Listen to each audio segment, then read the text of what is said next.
Greetings, football lovers. Welcome to another episode of Ball Chat Podcast, Jamaican Summit.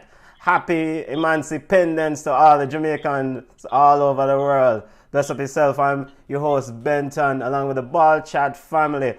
Come on, Junior. Wagwan. What about, everything with you? I'm doing well. Engineer Junior, still a check you back from Manchester United qualifying for Champions League. Junior, how you doing, Bridget? I'm good, I'm good. I'm here. I'm happy. We're back on Tuesday and Wednesday football, so all is well. Junior, why do you have Renee Simoes in your background, Bridget? Brother, when you talk about this guy, you said the professor. Watch him out. My apologies. Football lovers, Ball Chat Podcast is all about reviewing the week's major news in the world of football, aka soccer. But today we have a special episode lined up, ready to rock. It's all about Jamaican football. We're gonna a very, very emotional subject for a lot of us football fans from the Rock, and so we'll discuss the major things that our views on Jamaican football, some of the major things as it relates to Jamaican football. So all the Arsenal fans, go on hold no corner till next week, and you can beat Cameroon and Chelsea next week. So to that end, discussing Jamaican football, we have some experts joining us in the world of Jamaican football and other football, but we have a big baller, man from Yawd himself, coach of Seba, father to the Jamaican live wire Mariah Gray, the one and only Heron Sheriff Gray, join us on Ball Chat Podcast. How you doing, boss? I'm good enough. Thanks for the invite. And this seems good because I see some familiar faces and I want to know what Chelsea are doing with them defense next year. The beating start. Let's wait to leave the Chelsea hot of head until next week, Heron. We're happy to have you join us. I mean, it's always a pleasure talking football with you, and we're looking forward to hear your expertise as somebody who's played in the national setup, as somebody who played in club football in Jamaica, and who also is a coach now, and who also have a child in the setup. So your input will be quite invaluable. And so also join us on the Jamaican Summit is the one and only current part of the Ball Chat family, Mr. Jermaine himself, who played collegiate football, a man who ride with the Jamaican football emotions like all of us. Jermaine, how you doing, boss? Doing good. I always appreciate the invite, so I can definitely give some of my input, and definitely, hear from some of the other people on the Ball Chat who, like I said, was in the Jamaican football system. So definitely appreciate the invite. Definitely. And Jermaine, this is Jamaican Football Summit, Bridget. Why the man forward with Manchester United jersey? I have to represent and show how happy I am and over the top that, like I said, junior coach, I said we don't play on Thursdays anymore. So Tuesdays and Wednesdays and Saturdays and Sundays. That's all I appreciate at this point, and a little bit of extra money, so we can buy a couple players, and then we can go back to the number one spot in the EPL. That's just the goal. And football lovers, this is Jamaican Football Summit, and the man forward with the Manchester United jersey. Big up yourself, family. Respect joining us. And also another guest that will join us later on is Kadish Fishley. We can't have the Jamaican football discussion without ladies having a seat at the table, and Kadish Fishley is also very instrumental in the development and coaching in Jamaican football setup. She is part of the head cook and bottle washer at the Central Village Academy, and also FIFA Level 2 coach of St. Diego. So whenever she'll join us later on in the show. She's actually waiting for you to let her in. And she's waiting for me to let her in. So, some people up on CPT time. Kadish, how are you doing? And we wait for Kadish to join in. But football lovers, this is all about Jamaican football. We'll dissect some of the major things that we see that's wrong with Jamaican football. Jamaican football always foster a lively discussion. So let's kick it off, and Kadish join in. We'll introduce her formally. If you have questions or comments, it's a live show. Whether you're following us on Ball Chat Podcast YouTube page, Flow Sports YouTube page, or Ball Chat Facebook page, you can take part in the show by sending on your comments or questions. hopefully we can ease your nerves or don't set up your blood pressure for the next hour discussing Jamaican football. And Kadish, you join us? Yes, I'm here. And finally, how are you doing? I'm good. I'm good. And welcome. Well, thank you for joining us, and we're glad to have you discussing Jamaican football. So, kicking it off, football family, Heron, I want to put the first question to you. Your assessment of Jamaican football. What is your view? Are we in a good place, a bad place, or your assessment of Jamaican football, in your opinion? Well, I have to talk about Jamaican football, but I don't want to talk about the current players because it's very difficult to make any great assessment with the crop of players that we have because they have not been developed as a, and I may get some stick for this one, but everywhere else in the world, the kids go into their academy 8, 10 years old. And by the time they're 16, they're prepared for the world of football, right? They are professionals or semi-professionals. And they know what it is to communicate. And they know what it is to have power. And, you put them in any team and those players will excel. What we have coming out are back in my days coming up is players that are good at 16, are good at 18, but never get developed. And so we will continue to have problems like that going forward if we don't do something with the youth from a younger age, right? I honestly, it's gonna be hard for us to make the World Cup. I don't believe it's gonna be as easy as, well, 98 wasn't easy, but then we had the professor from junior background and yeah, and we had some really good committed players that actually left Jamaica, went to Europe and played. They may not have played in the top division, but their mental focus was different.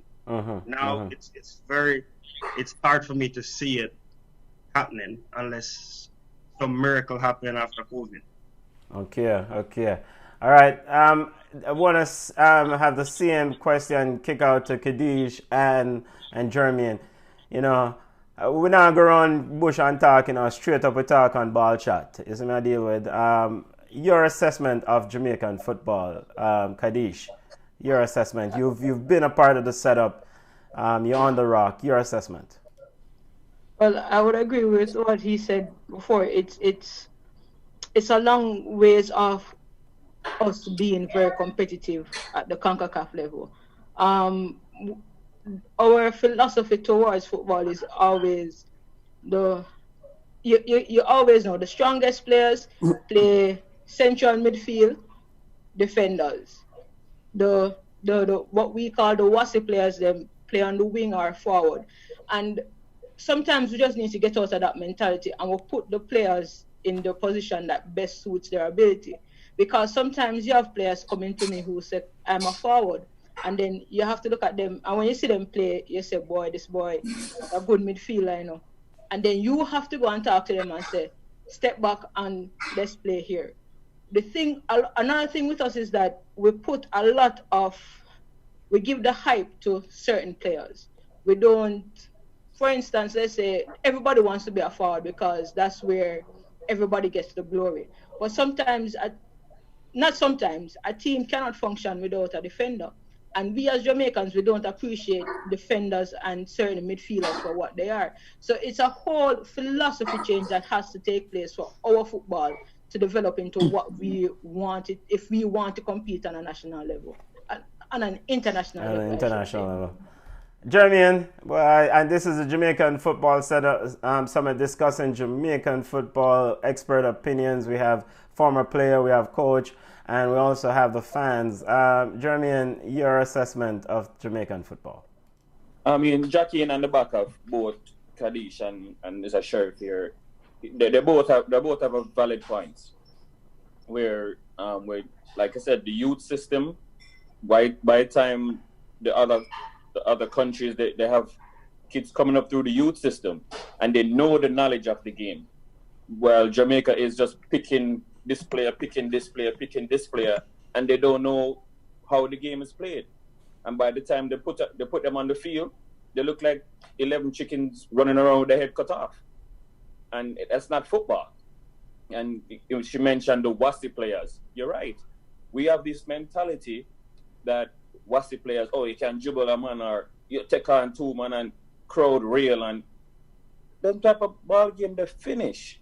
Them type of ball game they're not gonna work anymore. It's a systematic thing where we need to plant in these players' head. Hey, listen, this is a regime. This is what you do, and I think that's what Renee Simonis did.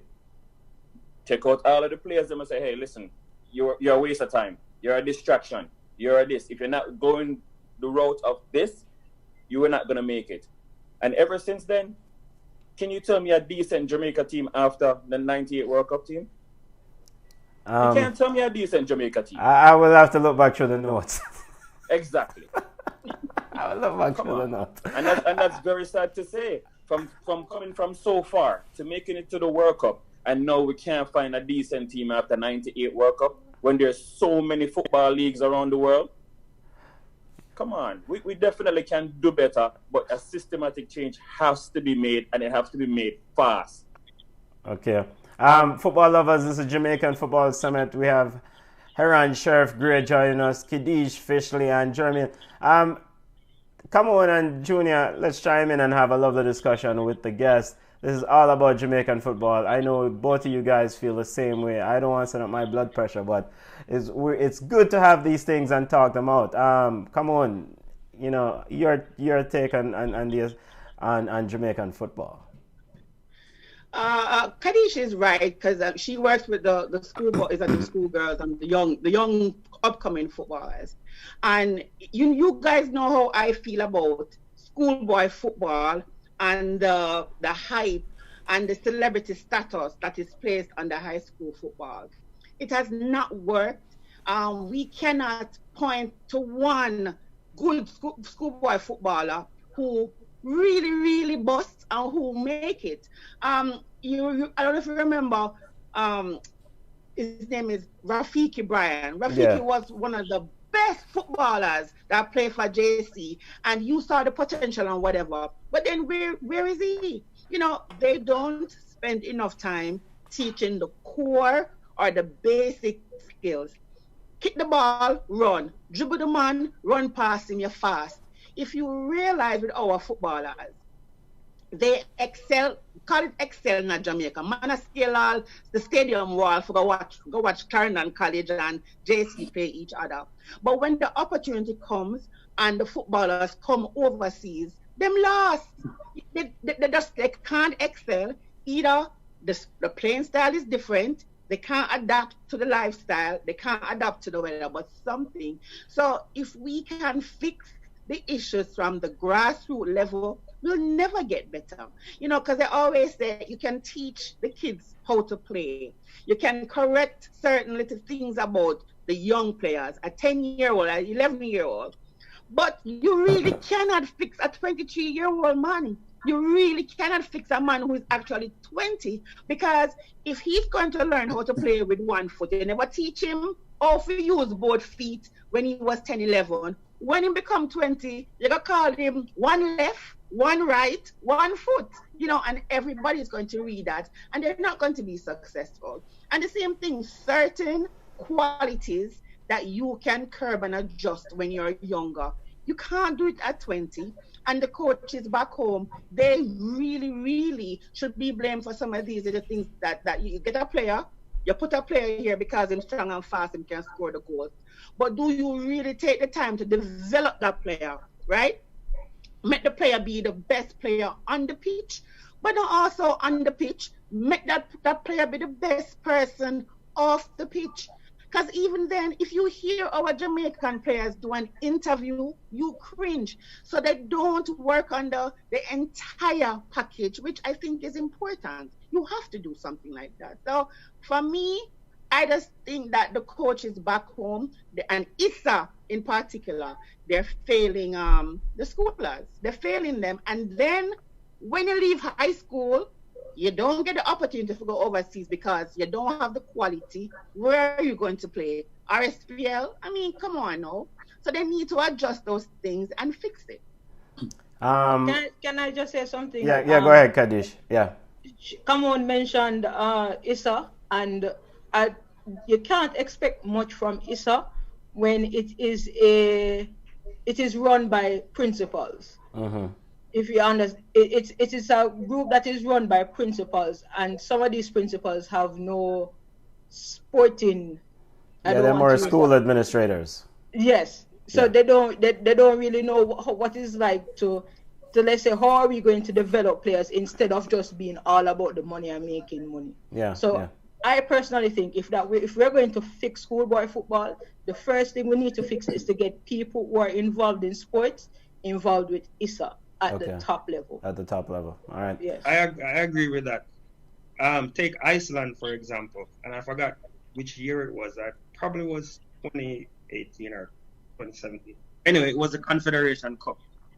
And what Iceland did was 10 years before that, they sent all their coaches overseas. And they took some kids, them together, and they stayed together for 10 years. And all those coaches came back, and I mean, government paid for it, for all the coaches to leave. And when those coaches came back and they had the same kids, they were farther when they almost won the Confederation Cup. And that was just one tiny investment. So you get all the coaches involved and all the kids involved. Maybe it will work. I don't know. Yeah. All right, we'll peel this one layer a little bit at a time. Junior, want to get you chime in. Big up Jason Frame. Jason Frame said, big up yourself, Coach Kadish especially. Big up yourself, BM, watching on Ball Chat Facebook, Ball Chat YouTube channel. He says the gentleman is right about not having a decent team after 98. I guess the gentleman is Jeremian. Having good players and having a good team are two different things. Engineer, Junior, you ready with your Renaissance? Chime in, please. Oh, first of all, you got the professor, the real big man. But put on joke aside, the problem to me with Jamaica is when you look at every successful national team, when you look at Mexico, you know exactly what Mexico is. You can pick Mexico out of any year. It's the same Mexican team, same Mexican philosophy. It doesn't matter who's coaching them. If you look at Brazil, it's the same Brazilian team. The only team that really made a big transition was Germany, where they went from the German machine to try to play more quote-unquote tiki-taka football. I said all this for all of us growing up in Jamaica. Jamaica does not have a style of football. That is the first problem. You can pick a Jamaican team in 1998. Or it started in 1994 when Simoes went there and said, look, we're scrapping this Marco Echeverry type football. We're scratching this Pele type football. We're going to play pragmatic. We're going to play with our speed and our strength. And he implemented a system which was 5-3-2. Nobody is going to score on them. Call the national stadium the office. We're not going to give up any goals because we are big, strong, and fast. We're going to beat you on the counter-attack. Fast forward 4 years, we'll make it to the World Cup. 1 year after that, Simoes says, time for me to go. Let me hand this off to Clovis de Oliveira. And what Clovis do? Thinks so him can turn Jamaica into Brazil. We don't have a style of playing football. You cannot talk about developing kids from Westmoreland and kids from St. Thomas and the two of them playing two different types of football and they expecting a national coach to perform magic and bring him to a system and say, here you go, let's play. The professor, we'll point upon him again, had the under-23 team with Fabian Davis, had a feeder program for the under-17 team and said, you're going to transition to under-23, you're going to transition to the national team. That should have been a 10, 12-year plan right there. You had the teams, you had the system, but then a new coach come in, oh, let's change it around. We can do this, we can do that. And ever since then, even before that, Jamaica has been lost. We need a system first. We need a style of play first. Have the style of play that fit the gene pool in your country and then build on that. And then we can have more infrastructure. So utilize the traits of the players, the potential pool of the players. All right. Football family with Jamaican Football Summit. We're discussing Jamaican football on today's episode of Ball Chat. We're trying to just take apart some of the things that we find that are good or bad about Jamaican football. And then at the back end, we'll talk about the World Cup qualification format that was released by CONCACAF this week and look at potential outlook for Jamaica and also talk about the women's program a little bit. But we talk about system, Junior, and come on, you alluded to Issa, and Kadish also alluded to Issa, but playing devil's advocate, can you really implement a system where schoolboy football seems to be king on the land, where a JC wants to be the rule the rules? Back in my day, Receivs rule the rules. Can you really implement a system when schoolboy football coaches are hell bent of winning games? A national system, that is. You of course you can. All it takes is a group of parents to come together and say, listen, all you're doing is using my child to win trophies for your school. But what is going to happen to my child after he comes to all these trainings, get injured, his schoolwork drops, the social aspect might be gone, he doesn't have the time to socialize, he doesn't work on the life skills. It does take a couple of parents to ask these questions, and then you see them implement some things. You hear me always argue with, how is it that 40% is a pass? You have to maintain or get 40% in order for you to play schoolboy football. I think it's crazy. 40% is not a pass anywhere, but anyways. But if you find people who are genuinely interested in the person, not only the athlete, of course you'll see changes. Take one person or just a group of persons to ask for change. It can be done. Yeah, so and the same thing I want to ask you guys, Heron, can you implement a national system across the board? When the objective at the high school level is hell bent on winning. I mean, Cornwall College back in the day, Rosie's, JC now. I mean, can you? I have to say yes. Yes, it can happen. It's going to take a lot of work.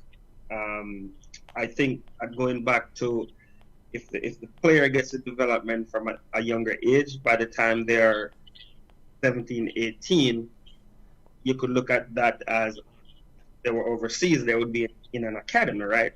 And now they have to start to play to win, right?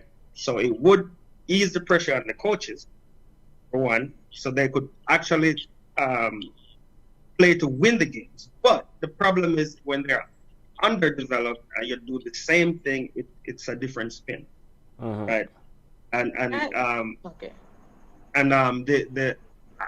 I am not sure if the schools themselves wants to go and lose 4-0 to a team that they could beat because they're thinking about development. Yeah, man, I try to win ball game. Yes, Kadish.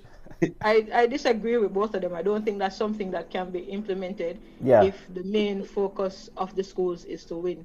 Because if your main focus is to win, when you get a player that is not as good as you want them to be, and for you to win, you have to decide, am I going to sacrifice his development to win some trophies? And if winning is your focus, what are you going to do?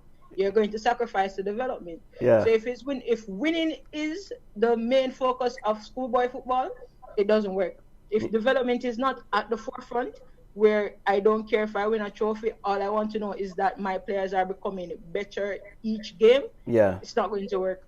Yeah, Jeremy, your thoughts on that?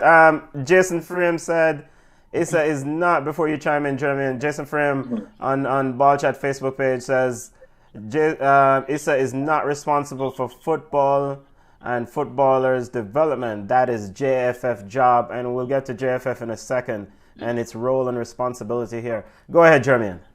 I was just about to say that. Yeah. Is it for the betterment of the for us to be better as a nation in football conversations, or is anybody in England talking about high school footballers? Yeah, so how other peoples do that? Not people, but how other society do that? Yeah. On that? Yeah. If we have players playing on JC or Russies and we see those players that have potential, why not? Yeah. If we can give them a better future in football, why not say, you know what, hey, listen, we see the development, you talk to the parents and say, hey, listen, we see this player as a potential, we're going to take him from here and do this with it. Because with that development, he can help out his family. What winning a high school cup going to do for him family? Yeah. Apparently you don't know how high school football run. Yeah. I understand. Come on, don't get me wrong. I get it.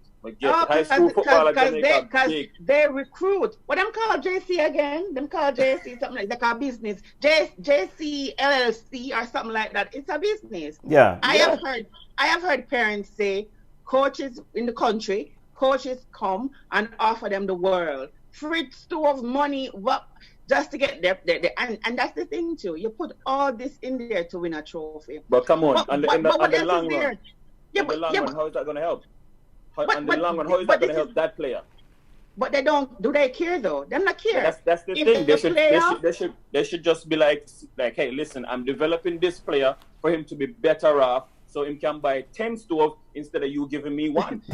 But they don't think about. But the thing is this too, the schoolboy level or the schoolboy competition should not be used to groom or develop the players. You know what I think? Yeah. I think just like how they can get the all-star players and have them play or come to Florida, they can pick the best players from that football season and have them at an academy. All right, transition to an academy. Yeah. Yeah, I mean that's a good idea as well. But then this is a question now. Are we talking about high school football feeding the national program, or is it that the national program should be looking for a specific skill set from high school football? It's two different arguments, because Kadish, you're a coach at high school. You can still be coaching your team trying to win. JFF, on the other hand, can be looking for a specific type of female, not JFF. The head coach at the time can be looking for a specific type of player. Now, if every high school coach understands that Jamaican's national style of football is X, we know what the JFF is looking for. If they're looking for, I don't know, a strong central defensive midfielder that should be able to go box to box. We know that if I see that potential here in this player, and I am a coach of St. Diego, I know in the long run it will benefit my school if I can develop a prospect that goes into the Jamaican national program. But if they know, they have to know. I mean, you talk about England and having a high school team. Forget about the high school, forget about the academy. I can give you two teams in England, Manchester City and Liverpool. Two polar opposite type of football. But you take a Raheem Sterling out of Man City, you take a Trent Alexander-Arnold out of Liverpool, and put them together on the same team, and they don't have any conflict of styles. You know why? There is an English type of football that is established. If a baller is going to play for Jamaica, you should know exactly what. Yeah. Papa, whoever is coaching, should not be taking 3 weeks out of a 1 month training camp trying to implement a system. Yeah. That right there put you at the back foot. You should be there refining your system, not training or teaching us. It should be already been known. It should be So already. I don't think it really matter if the high school coaches are playing to win. It don't matter about anything. Just develop the ball them to be good football players, and then it is on the national coach to see what he wants out of these players and put them together, just like a puzzle. Yeah. You were saying, was that Kadish you were chiming in? Yeah, I was saying that another thing that we have a problem with is that a lot of coaches tend to stick to one style of play. So your players get so used to playing a certain way that if you take them out and put them in a different team, they can't cope. Okay. Now, this is a case where I think that development, where it is on us as coaches, or my fraternity as coaches, to look at it and say, we need to ensure that our players are able to play.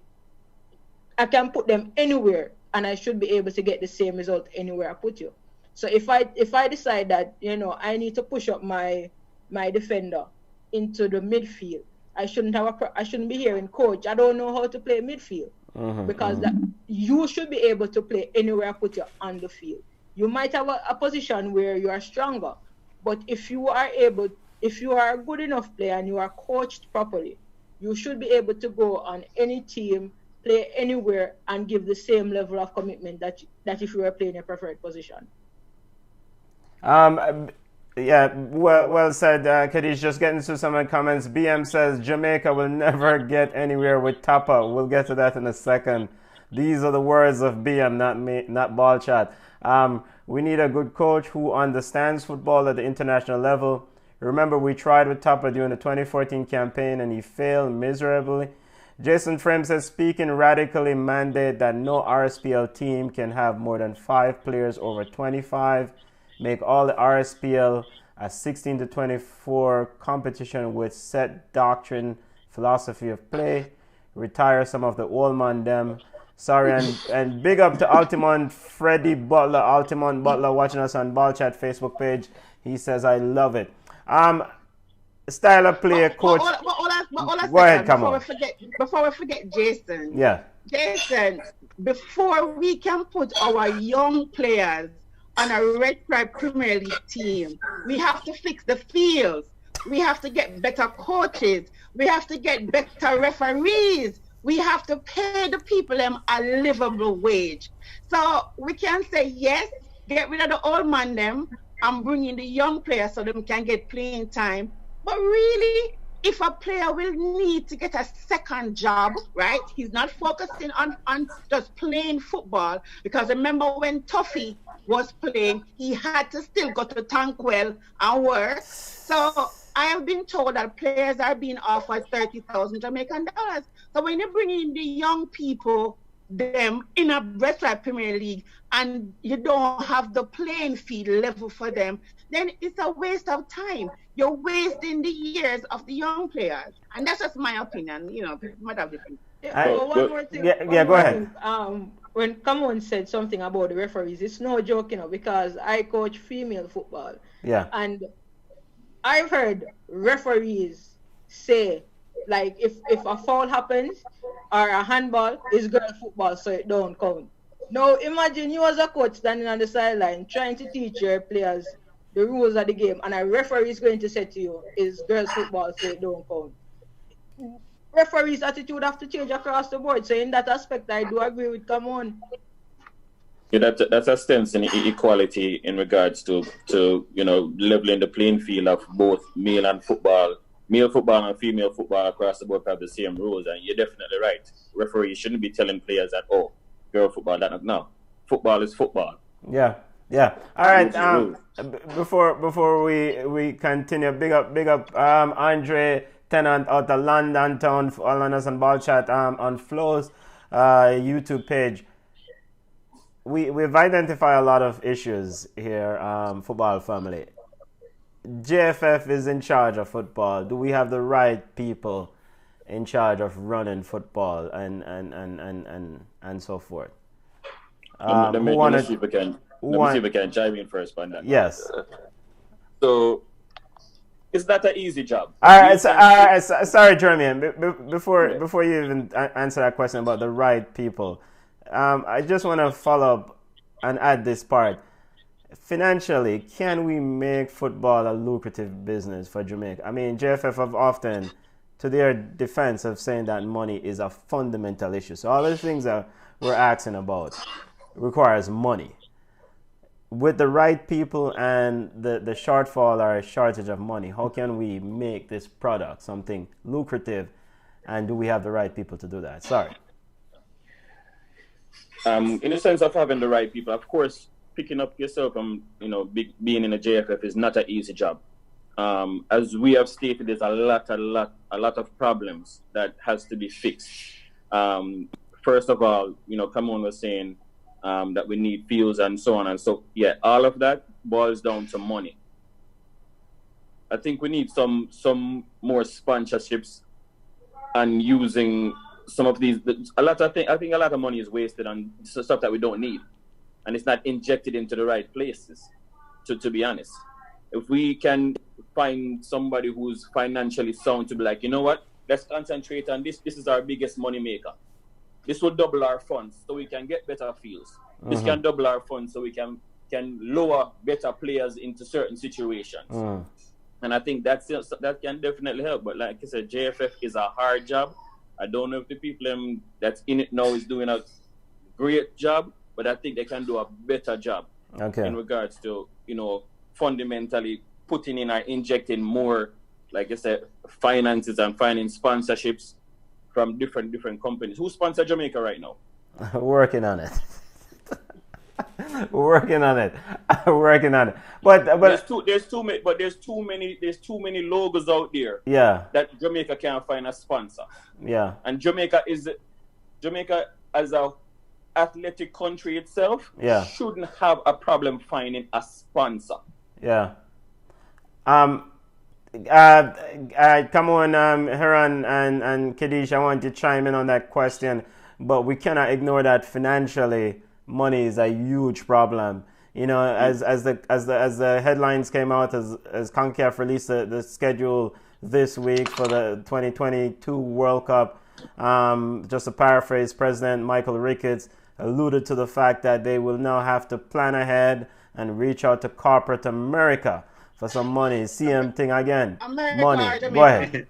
Corporate Jamaica. Sorry, not America. Sorry. Thank you. Come on. Yes, so but I thought Jamaica was sponsored by Puma. No, it's Umbro. It's sorry, Umbro. No, if there was an article that said, you know what, I'm not bother with it. But the article said no. So they have. Go ahead, come on. Yeah, go ahead, come on. So, but in terms of finances coming into the JFF, that's gonna be tedious for them. I mean, I've kind of not kept up with the JFF scenario for a while, even though I'm good friends with Bruce Gaynor. But there has to be a way where not just corporate Jamaica help JFF, but JFF itself help JFF. And again, I have to keep alluding back to the youth system. And I think if we have a great youth system, we'll get teams from overseas looking at our players. We probably need to sell one or two players for the next 3 or 4 years, and then JFF can get a cut from that, put back into the system to develop the next player. And before long, I think we can start funding stuff for ourselves in Jamaica.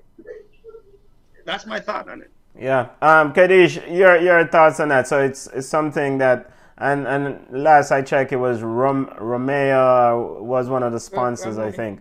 Go ahead, Kadish. I think we put a lot of pressure on JFF to do certain things. In terms of developing the football overall, that's not just a JFF thing. That is a JFF and all the coaches, the clubs, the schools, that is a football fraternity problem. However, the problem with the JFF is the public does not trust the JFF to do what is right by Jamaican football. And as someone in the women's football program, I don't feel confident in the JFF doing right by women's football, and that is our biggest problem. And even with the Women's World Cup last year, there was a lot of things that happened that shouldn't have happened, that just is a complete breakdown of trust. And even though some of the women players themselves just don't trust the JFF to do what is right. So if the JFF can realize that, the powers that be in the JFF realize that, listen, there has been a breakdown of trust here, let us fix that. And then once they fix that and they show that, yes, we are willing to fix the problems here and to ensure that our teams are funded as best to our ability, because we all understand the funding problem, then we can see a step in the right direction.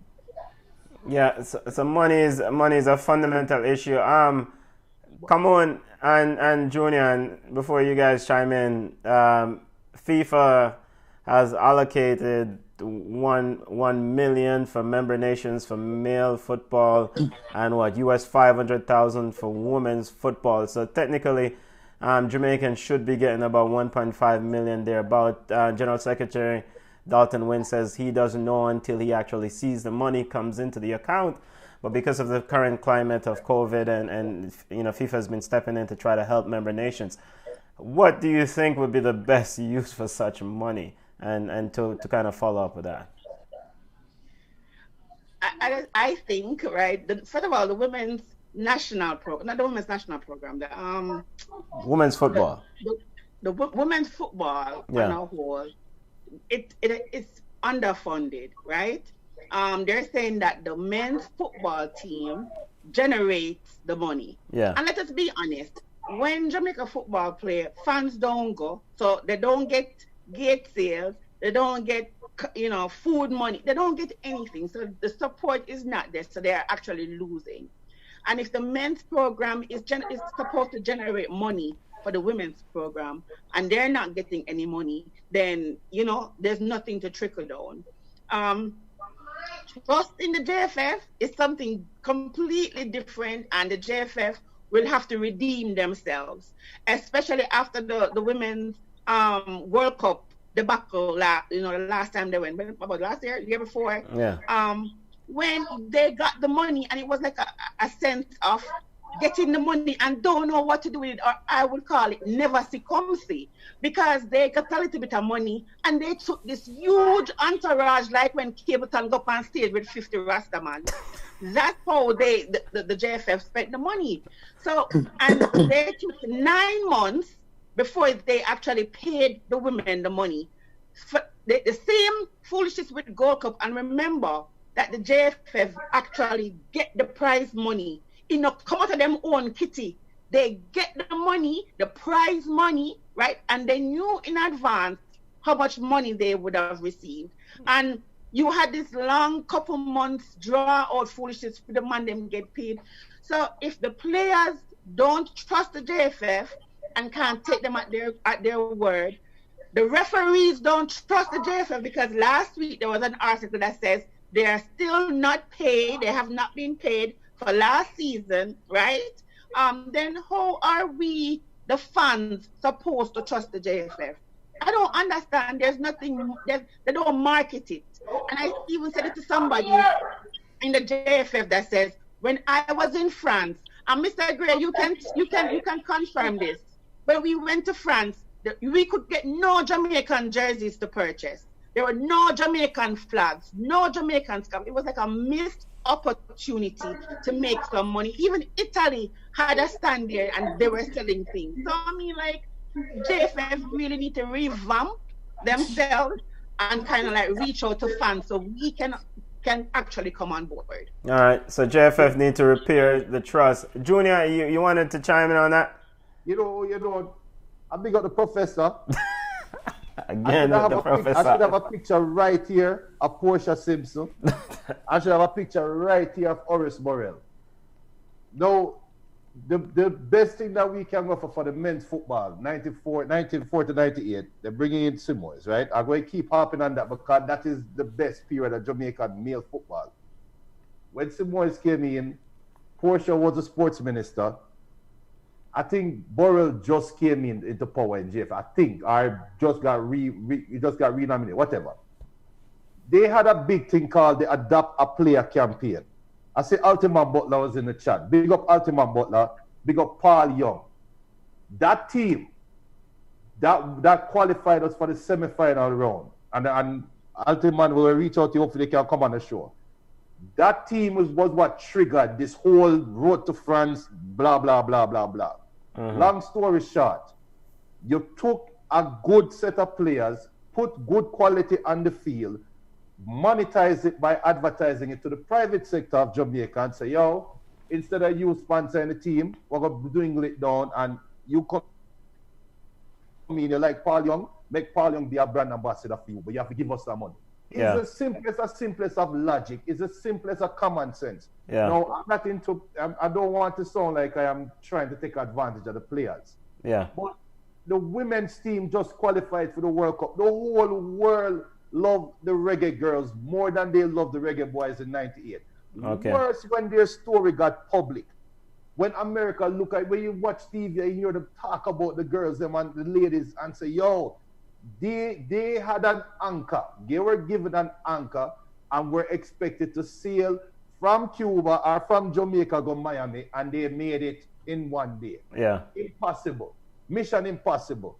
And JFF dropped the ball. And this is not a show to pile on JFF. Mm-hmm. But we have to use common sense at some point. Mm-hmm. And the whole world loved this team. You marketed the reggae boys. You did it so perfectly. It's a different administration. Surely there must have been books. There must have been a VHS tape. This is how we did it. And you could have done the same thing. Right now, yeah.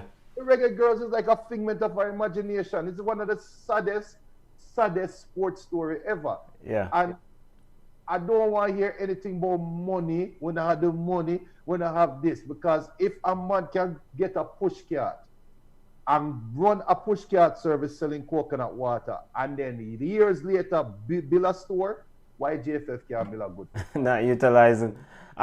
Before we quickly about the JFF, before we touch another topic, this is Jamaican Football Summit. Ball Chat is all about Jamaican football, a very emotional topic for a lot of us. FIFA gave the JFF a mandate. You know, we're seeing what's going on with Trinidad, where there's a normalization committee in place, but FIFA gave JFF a mandate to kind of restructure things and try to improve, quote-unquote, operations overall.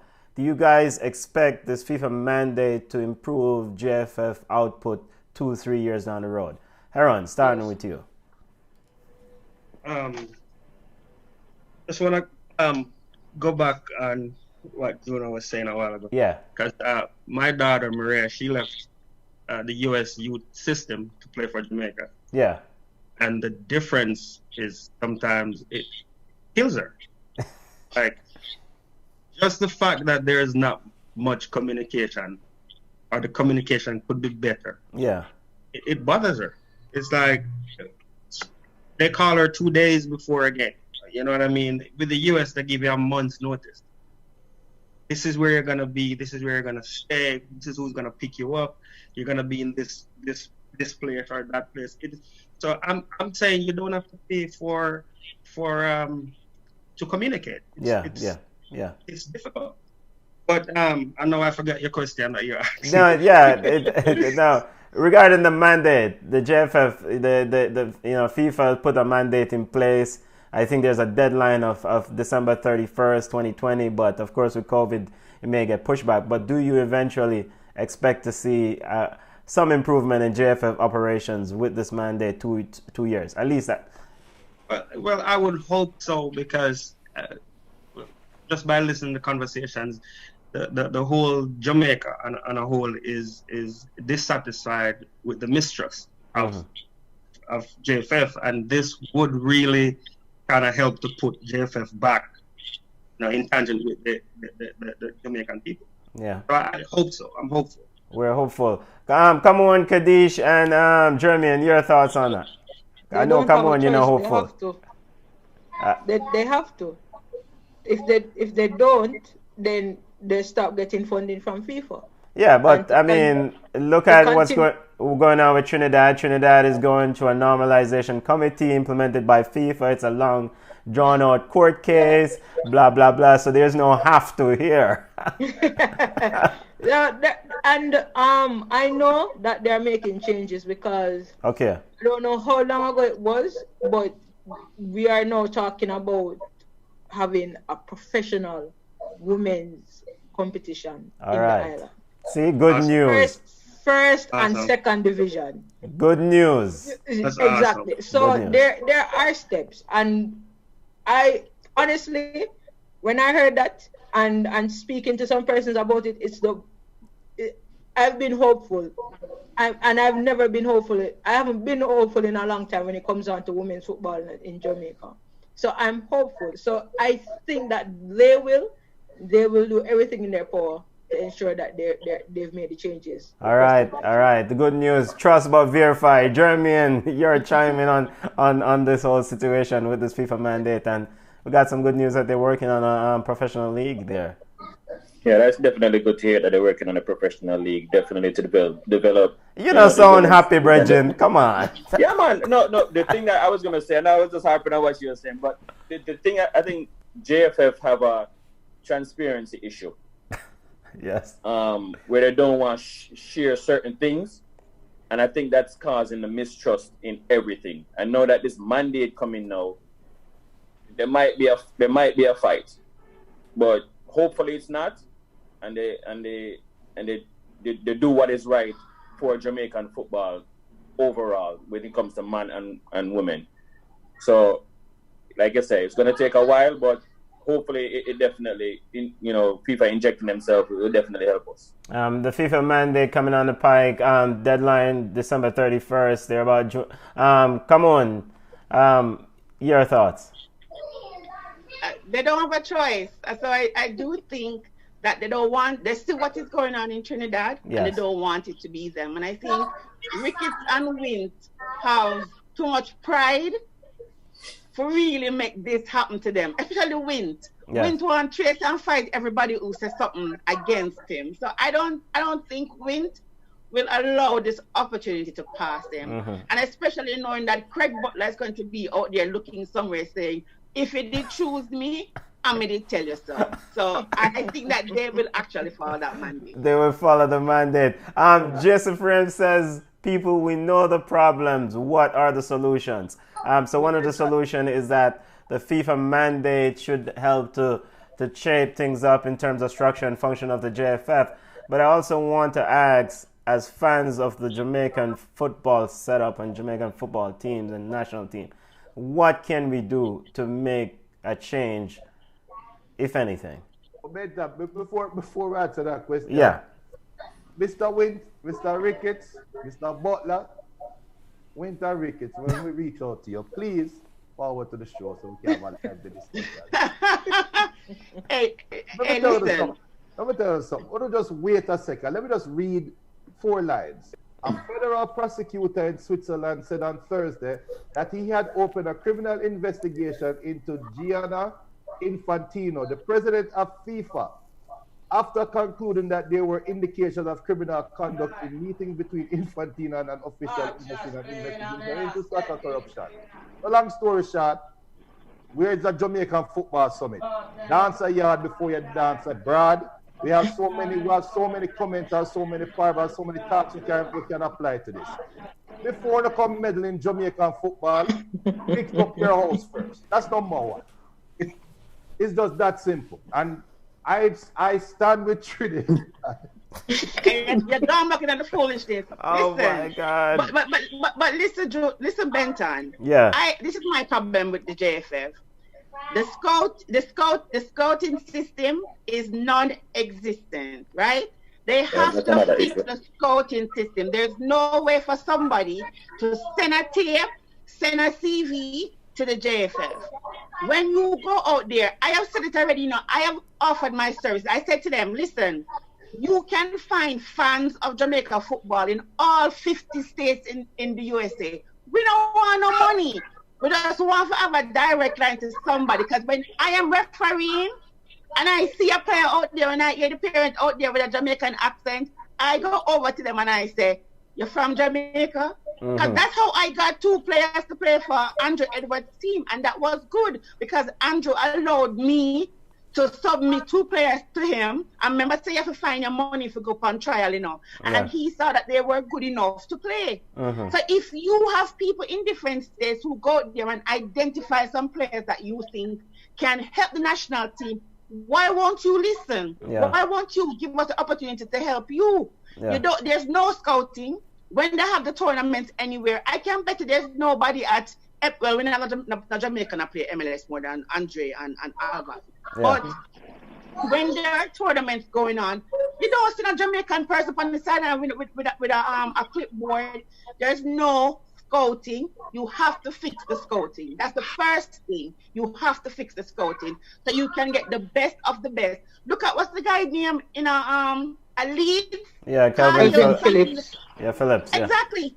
This is listen, you only know about him when somebody write about him, or you know about him when he's doing well and Southgate wants him. You should know that he is eligible for Jamaica and you're supposed to make contact before he's this breakout player. So they need to fix that first and identify and then go for the players them. They're joking.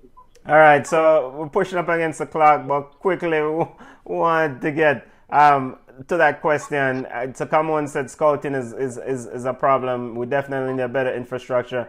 JFF, we need to talk to you. Maybe we all can work together to help you, so you don't have to pay people for scout. Back to it for free. Yeah, but back to our responsibility as fans. What can we do to move this thing further and help to improve? Heron, if anything. So, piggybacking on what Kamon said, I have a soccer club here, youth soccer club. Yeah. I have a few Jamaicans on there, Yeah. nice players, and I've reached out a couple times. But, I'm like, It's frustrating. I could refer those kids to Jamaica. It's easy, you know what I mean. So I think you're right. We just need that communication set up where I could go look for a player, they could come see a player, we could send a player to Jamaica, whatever it is. Now, President Ricketts is having meet and greet pre-pandemic, so hopefully he will try to get these things incorporated because he was open to such ideas from the general public. So communication is one thing. Kadish, what do you think we can do as fans to improve? What we as fans can do? Yeah, if anything. Because we talk about these things and we are ball about them from morning, but we also the purse that pays for this. We buy the jersey, we go to games. What can we do to stipulate change, if any? What we as fans can do is it's very difficult to say because fixing it is definitely something on the technical side. But as fans, if we don't agree in the direction where the football is going, then we have to hurt their pockets. And maybe once we hurt their pockets, they will they would realize that yes, definitely something is wrong and then try to make some change. But if we're going to put out substandard football and yet still you still get enough sales at Cashman Hall, you still get enough sales at Stadium, why am I going to change it? Yeah, if you still if you still earn, that's the only thing I would say. Yeah, Jeremy, you're the fun boy. What can we do to change it, if anything? We as fans, sometimes we have to be optimistic and trust in process. Like we have to start from. I think we all can agree that Jamaica needs to start from scratch. Honestly, to be honest, and it starts with money. Yeah. Putting the funds in the right places, and we as fans just have to, say, hey, listen, we have to trust in a process. We trusted in a process from 94 to 98, like what Junior was saying, and you see how we all banded together. It can definitely be done again, but like I said, we just need to figure out a process, trust the process, and know that's not going to happen in next month or 2 months, but probably in 2 years. Like the gentleman saying, have a club team with players. Open up a line of communication. Yo, I have a couple players. I think they're good enough. Here's their CV. Here's the video. Have some scouts, like what Kamon said. Watch the video. Then them can say, okay, this player and this player, send him to me.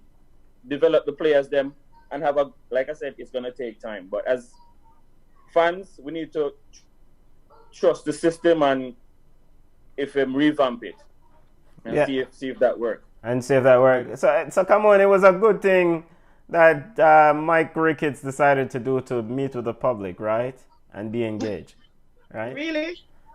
So that will facilitate this idea of dialogue that we have. That means he's receptive to the fans. I'm playing devil's advocate here. I mean, because for things to change, we have to first have a conversation. No, it's implementation of these. but we have been having conversations. Okay. You see it on social media. I mean, it's not like back in the day when, nobody goes on social media. The JFF have a Facebook page. If you see the comments, I mean, they have to be engaged. They hear people, even when I am watching the games on TV, you can hear the people in the crowd, in the stands. So you have to know. I mean, Ricketts, listen, Ricketts and Witten just don't care here. That's the OIs. Until they start to care, then what they're doing is just lip service. Yeah. Agreed. Yes, Junior. On Flow Sports, I have to big up Alex Reed, big up 876 Gamers, saying that Mount Pleasant Academy will flood the 2026 World Cup with quality players and a quality system. Kurt said that was the best. What was the best era? Oh, that was the best era of local footballers too. I think it's about the 94, 98. 876 Gamers says, I believe that as well. GB Bang says fans can't do that much. Jamaican Girl says fans can hold the GFF accountable. They need fans to come to games and buy gears. GB Bang says that the most we can do is boycott games. Jamaican Girl says true, and Winton Ricketts really don't care. I think talking about something that Jeremy said. 876 Gamers said most Jamaicans find footballers an idle sport, and footballers are not respected in Jamaica.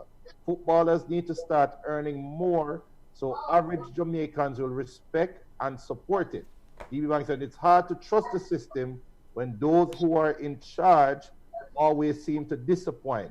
They care about their pockets. Real quick, I hear everybody talking about caring about pockets and hurting pockets and things. When was the last time you watch a Jamaican national football game at National Stadium? Can you hurt the pockets any more than an empty stadium? So hurting pockets not going to do anything. Yeah.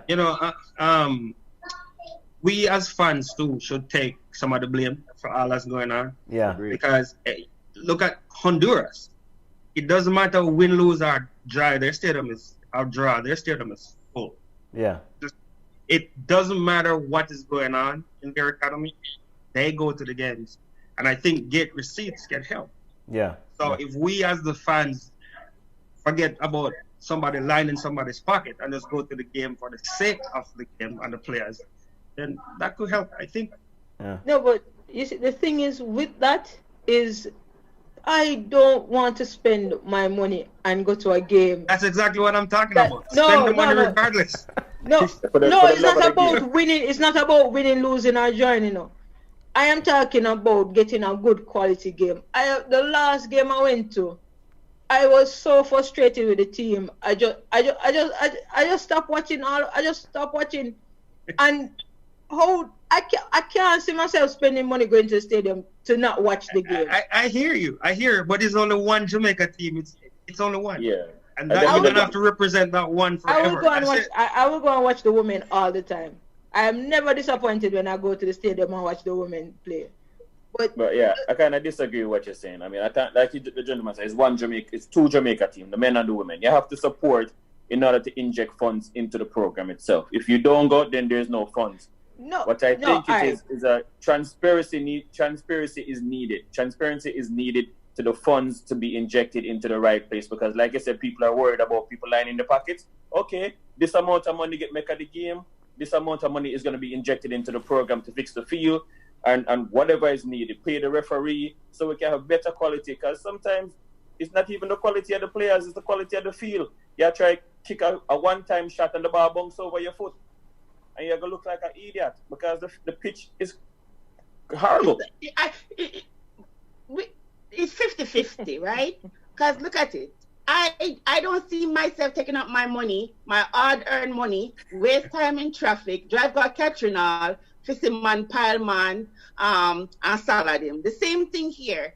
When before DC United brought Rooney and brought one and two players out there, they were just up the road from us, and we would never go. The other day we were watching Bundesliga when it just came back, and we decided to go work in the garden instead because we watch football and we know good quality. Can you imagine it's Saturday morning you watch one Manchester United and one Liverpool game, and then in the evening you go watch Jamaica versus Honduras? I mean, it's like, how do you reconcile those two things? And if we continue to support bad business, bad football, them not gonna change. You don't need money to bring in people for come play for your national team. You don't need the money. You don't need millions of dollars to do that. You don't need millions of dollars to do that. And if you have a competition coming up, you budget for it. But the JFF needs to fix from inside, and then outside we start rolling. But we just can't. I see what they're saying. When you have to work hard and make a $1,500, you go spend your $1,500 plus parking, plus gas money, plus food, you and 4 more of your friend them. I mean, it don't really make no sense. You can't really encourage people to go watch foolishness. Yeah. But come on, and Kadi, start the truth. Start the truth. The best peanut, not their stadium. Start the truth, man. The best orange peel I've ever seen at National Stadium when I bleachers. If I even but so that they pay money for? Yeah. But can I also say another thing that upsets me too, is that I remember I went, I don't remember, it was a World Cup qualifying match. And after about 5 minutes watching the game, I turned to my friend and I said, this is what's going to happen. He said, we'll have the ball? All right. Pass to defender. Pass back to defender. Long pass down the wing to the player making a run. And them try and square. And every single time Jamaica have the ball, that is exactly what they did. I can't sit down and watch that for 90 minutes. Yeah. 90 minutes, sit down and watch that football alone. No, man. I understand. But like I said, it's a double-edged sword. We have to support, we have to put money in to get a return, but we also have to hold them accountable simultaneously. Football family, we have to wrap up in a little bit, but we need to do this again. This was productive. We have to hold the JFF accountable. We also have to keep an eye on this FIFA mandate and the structural changes that that FIFA is requesting of the JFF. So let's wrap it up. Final say, Heron, and Kadisha and Jeremy. We cannot let. I'm sorry. Sorry. Flo, give us some more time, the Flo. After talk about Kerry Taylor, man. We have to talk about Miss Taylor.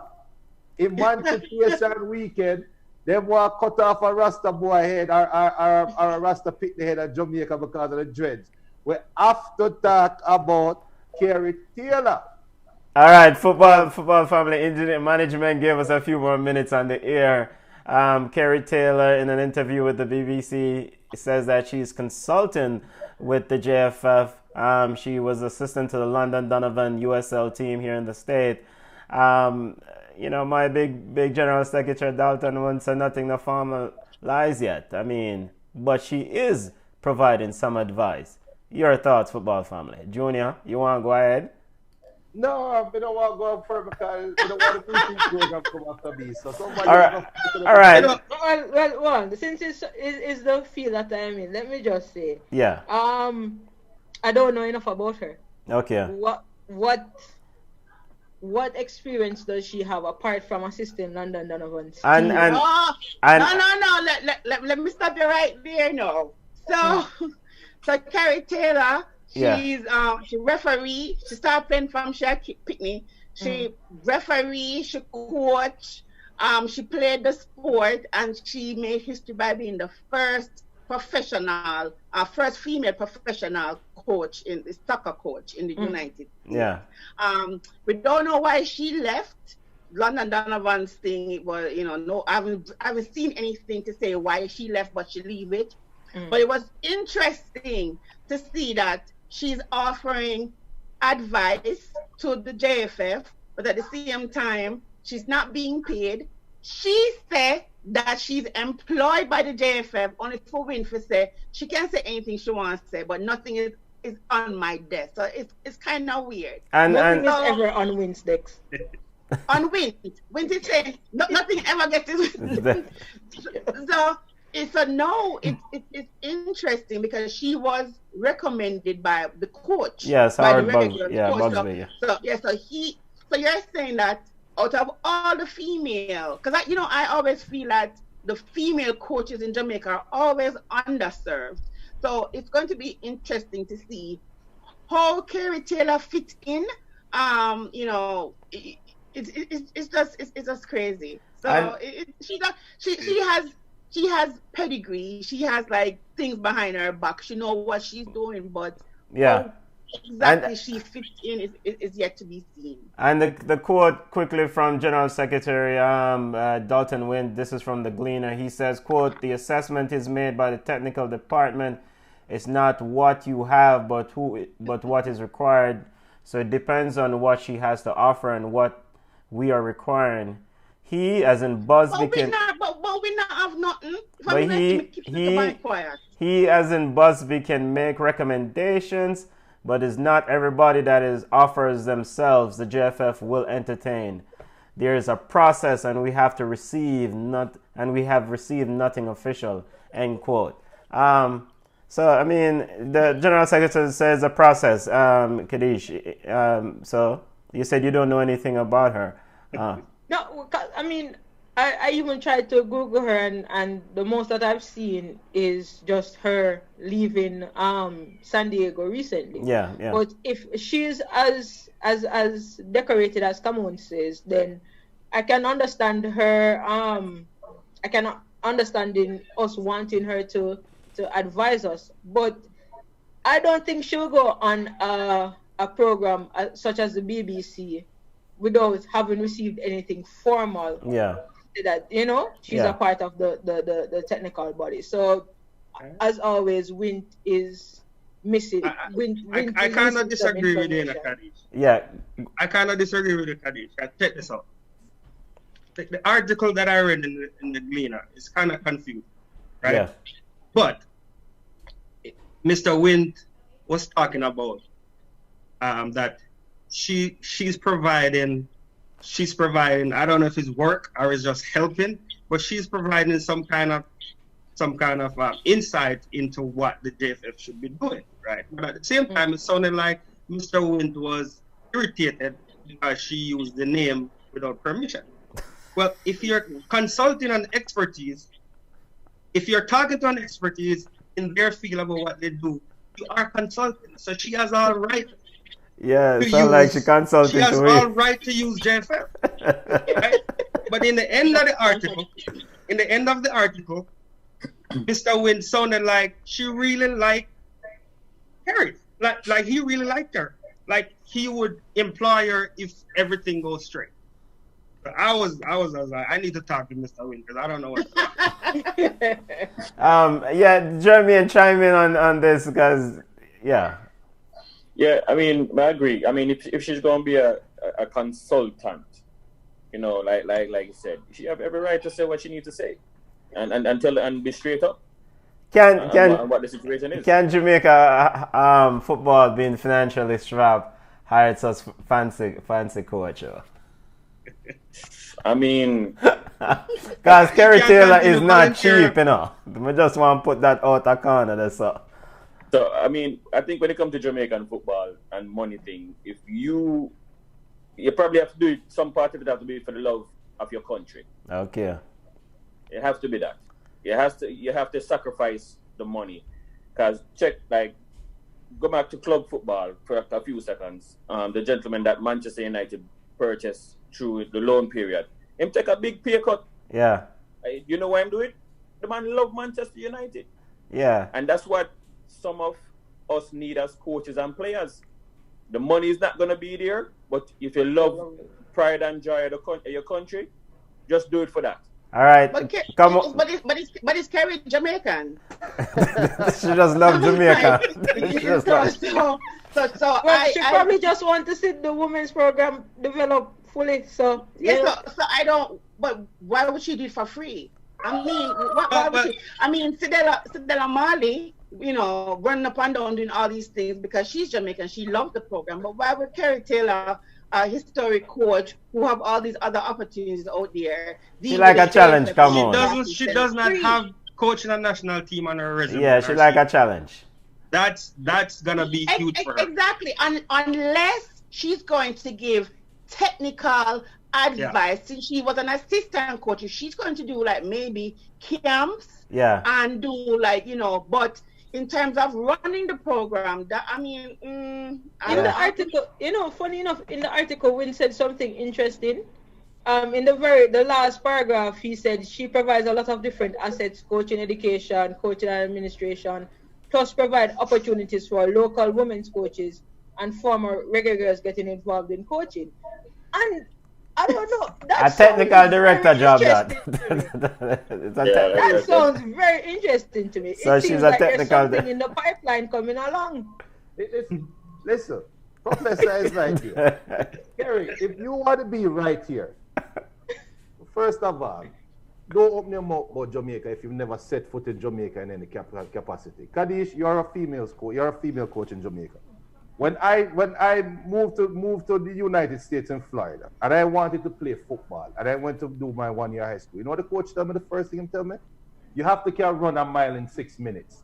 Like, what the hell are you talking about? Just give me the damn ball, and let me kick the ball out. No, you are going to take an American coach with that same mentality to direct Jamaican football. She can't even speak. She can't even speak to them. She can't even speak. I'll have a good conversation with them unless she's been like Stella and get her groove back. Junior, those are the views. Those are the views of Junior Pringle, not Ball Chat Pod. Let me ask a question, Kadish. How difficult has it been for a female to coach? I mean, you go through all the classes, you have your certification, you're just as qualified as your male counterparts. How difficult has it been for female coaches in Jamaica to actually get opportunities? I mean, is that still a problem? I know it was an issue a couple of years ago, but is that still going on where you can't even find a niche in the female program? It is very hard. It is. When I just got my qualifications, I had to start my own academy to start coaching. And then the position that I have now, that's mostly because I am a past student of St. Jago High, and I've been around the team, and the sports manager and the principal called me in, and we did an interview, but for me to go anywhere else, it's difficult, because once they see a female coming in to coach football, it's a problem. And it's a problem with some of my male counterparts as well. Because once they see me on the field, they instantly think that I am inferior to them in terms of whatever team I can put out there. And in certain aspects, when I'm meeting a coach for the first time, some coaches, they have the same mentality. So it is very hard. It is very hard as a female to go there and find position. You have to force yourself. You have to force yourself onto certain people. You have to make your own opportunities, basically. You have to create female coaches. But go ahead, Junior. Kira going running and get this opportunity. It's just something wrong. Well, maybe Kerry Taylor will change the landscape, Junior. Maybe she'll change the landscape. So hold a second. So it's going to take a white woman those to come in. No. Hold a second to come in and change the Jamaican landscape and Jamaican perception of our Jamaican female coaches. You know something wrong with that, Benson? You never listen to the Buju Banton song, Browning. Madness. I don't support that. The person I did my coaching course with, level one and level 2 with, Tony, we've spoken about how we can develop the program, and basically everything that we've said a few years down the line, this was in 2014, a few years down the line, we're seeing certain things being established, and we just have to look at it and laugh, because if you are just listening to us from how long, or giving us an opportunity to speak, then would have probably been in a better position. But you don't respect our voices, you don't respect what we have to say, so it is what it is. Kadish, I stand with you. I see you like a Michael Arteta because some people want to bring in Frank Lampard and cannot win the trophy. Oh, hey. Okay. We need to wrap up ball chatting now. Football. We need to play against 12 people. Then Errol Phillips says Win need to shut him out or something like that. Tape up his mouth. Tape up his mouth. Heron, Kadish, and Jermaine, thank you guys for joining us. We really appreciate it. And we have to do another version of this. So we've identified some of the problems. We identify our responsibility as fans. And we also identify the idea of sticking to this FIFA mandate and following through and see how JFF watches FIFA mandate closely. But we have to do another round of this. So thank you guys for joining us on today's show. And big up GB Bank said that qualification matters. I think if the person is qualified and have the knowledge and experience to bring out the best in the players, we should. Yeah. And come on, we can't have Ball Chat podcast without bigging up Yawd Ballas. Jamaican footballers playing their trade overseas. Come on, 2 minutes. Yawd Ballas, Jamaicans. I know Andre Blake is in the semi-final of the MLS is back. Or quarter. I wish part in there. At Philly. So Andre, before they real quick. So Andre Blake is, everybody say Jesus saves when they say Andre, because Andre is just that good. So big up to Andre. So Juma Fleming had a great game yesterday for Phoenix in the 3-1 win. He scored a fantastic goal. You have to see left foot, right foot. So hopefully Juna can find a good agent so he can go overseas and leave USL. Kevin Lambert also had a good game. I want to know what Tupper waiting on to call in Kevin so he can be in the setup. Canada Forbes. Canada Forbes is now the all-time leading assist king in USL with 38 assists. He's old, he's 32, so I'm not sure if his age is what's holding him back from getting a national team call-up. Topi again needs to step his game up. For a talented player, he was kind of lost. Philly lost 3-0 to Canada yesterday. Romario Williams, he scored 1 goal because he came on late. Coach a joke. We can't bother with him. Kaim Paris now joins Slovenia's second division club. He's on loan from Cavalier. He was at the Shamar Nicholson old club last season, but he wasn't getting enough playing time. So Cavaliers is actually making moves. For them to send a player overseas on loan is actually good. So Malik Foster, he was in Israel. He missed a couple games because he had a groin injury. Now his club loaned him out to San Carlos in Costa Rica, but unfortunately he failed his medical, so he didn't get an opportunity to join the club. So hopefully, he gets better, and because he's a good player. Big up to Michael Hector, not laugh because Junior roll him eyes. And Bobby Reed, they're on their way to Wembley. So good luck to them. Good luck to them. What better? Yeah, go ahead, Junior. Big up Calvin Phillips, because Dele Alli, Jordan Henderson, Mason Mount, Declan Rice, Alex Chamberlain, James Madison, Ross Barkley, Harry Winks, Eric Dyer, and Jesse Lingard. Him not playing for England. All right. Go on. Heron, any parting shots on how football family can get in touch with you? Respect family for joining us.